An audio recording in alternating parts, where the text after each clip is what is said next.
قرآن کریم سابقہ کتب کے لیے ناسخ ہے؟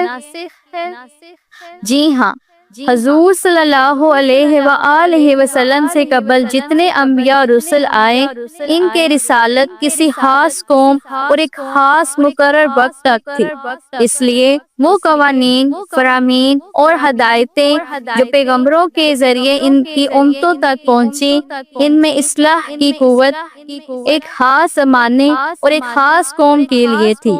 اگر تھوڑی دیر کے لیے یہ فرض کر لیا جائے کہ ان آسمانی کتابوں کا وجود اب بھی اسی طرح موجود ہے، پھر وہ تمام عالم انسانی کے لیے کامل دستور المعمول نہ سمجھی جائے گی، اور ایسا کامل دستور المعمول یا ضابطۂ حیات جو زندگی کے تمام شعبوں اور انسانی ترقی کے لیے تمام مرحلوں میں صحیح رہنمائی فرمائے، اور وہ ایک ہی صحیفہ آسمانی ہے جس کا نام قرآن مجید ہے۔